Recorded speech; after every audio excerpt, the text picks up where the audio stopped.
Coba ingat-ingat lagi, kapan terakhir kali kalian masuk ke warung sempit tanpa AC? Menunjuk deretan lauk di balik etalase kaca, layaknya sedang mengoperasikan layar touchscreen. Lalu, si ibu penjual langsung menyebutkan total harga hanya dalam 2 detik tanpa bantuan mesin kasir maupun buku menu. Kalian mungkin selama ini meremehkannya dan mengira tempat ini hanyalah warung kumuh, tempat kaum pekerja menyambung hidup. Padahal, tanpa kalian sadari, di balik kaca kusam itu sedang beroperasi sebuah mesin pencetak omzet ratusan juta per bulan yang mempraktikkan taktik manipulasi visual dan harga siluman tingkat dewa, yang bahkan sanggup membuat sarjana bisnis ternama menangis melihat efisiensinya. Pernahkah kalian menyadari sebuah keanehan yang selalu terjadi? Setiap kali kalian melangkah masuk ke dalam warung Tegal, kalian berdiri di depan etalase kaca, menggunakan jari telunjuk kalian seperti sedang mengoperasikan layar touchscreen paling canggih di dunia, menunjuk tempe orek,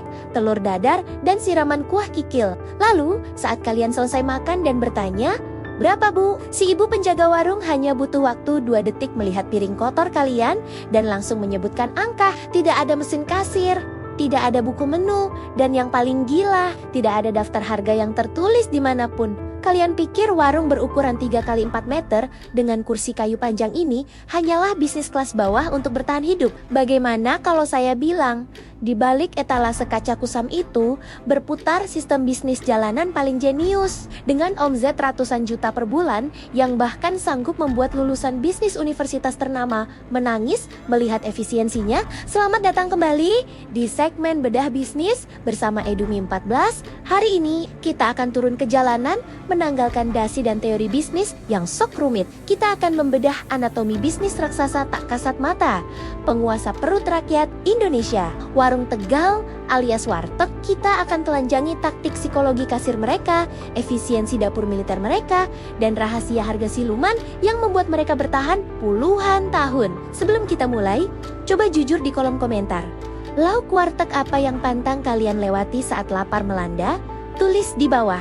Mari kita bedah rahasia kelam pertama yang paling fenomenal, algoritma harga siluman dan penetapan harga dinamis. Kalau kalian pergi ke restoran cepat saji atau kafe estetik, harga secangkir es teh manis itu mutlak ditulis tebal di buku menu. Mau presiden yang beli, mau mahasiswa yang beli, harganya sama. Tapi warteg tidak bermain di level amatir seperti itu. Warteg menerapkan apa yang di dunia bisnis modern disebut sebagai dynamic pricing atau penetapan harga dinamis. Ketika kalian masuk, mata si penjaga warung yang tajam bagai elang itu tidak hanya melihat pesanan kalian, mereka memindai penampilan kalian. Apakah kalian datang jalan kaki, memakai sandal jepit kusam? Ataukah kalian turun dari mobil mengilap dengan kemeja rapi berbau parfum mahal? Menu yang persis sama nasi, telur dadar, dan sayur sop bisa memiliki harga yang berbeda, tergantung siapa yang memesan. Bagi pekerja kasar yang terlihat kelelahan, harganya mungkin hanya Rp15.000. Tapi bagi orang kantoran berseragam nicis, harganya tiba-tiba menjadi Rp25.000. Ini adalah strategi siluman tingkat tinggi. Mereka memaksimalkan keuntungan dari pembeli yang punya daya beli tinggi, mensubsidi silang sambil tetap mempertahankan loyalitas pelanggan dari kalangan bawah. Tidak ada buku menu berarti tidak ada batasan keuntungan. Penjaga warteg adalah mesin kasir paling adaptif di muka bumi. Fakta jalanan yang kedua, jebakan etalase kaca dan pembelian impulsif. Coba kalian perhatikan desain arsitektur warteg. Lauk pauk tidak disembunyikan di dapur, melainkan ditumpuk menggunung persis di depan wajah kalian, dibatasi oleh kaca bening. Ini bukan sekadar tempat menaruh makanan, ini adalah visual merchandising atau teknik pajangan visual yang sangat mematikan. Penempatan lauk itu ada rumusnya. Lauk berwarna merah mencolok seperti balado atau sambal kentang ditaruh berdekatan dengan warna hijau sayuran dan kuning telur. Kontras warna ini secara biologis merangsang kelenjar air liur di mulut kita. Kalian mungkin datang dari rumah dengan niat sangat kuat. Saya cuma mau makan nasi pakai tempe orek dan kuah. Tapi begitu berdiri di depan kaca itu, aroma bumbu menyerang hidung kalian, mata kalian dibombardir oleh keindahan ayam goreng yang berkilau, tiba-tiba pertahanan diri kalian runtuh. Jari telunjuk kalian bergerak sendiri, menunjuk telur asin, perkedel, dan es teh manis. Inilah yang disebut impulse buying atau pembelian tidak terencana. Warteg tidak perlu memaksa kalian untuk membeli banyak. Mereka membiarkan godaan visual yang bekerja. Dan tiba-tiba omzet mereka naik 2 kali lipat hanya dari lauk-lauk tambahan yang awalnya tidak ingin kalian beli. Sekarang kita masuk ke fakta ketiga, sebuah rahasia yang membuat restoran besar bangkrut tapi warteg bisa tetap kaya raya. Efisiensi dapur militer dan daur ulang. Tahu, kelemahan terbesar bisnis makanan adalah sisa bahan baku. Kalau makanan tidak habis hari ini, besok harus dibuang, dan itu adalah kerugian murni. Lalu bagaimana warteg yang menyajikan puluhan lauk bisa selamat dari ancaman makanan basi? Jawabannya ada di strategi rotasi lauk yang sangat efisien.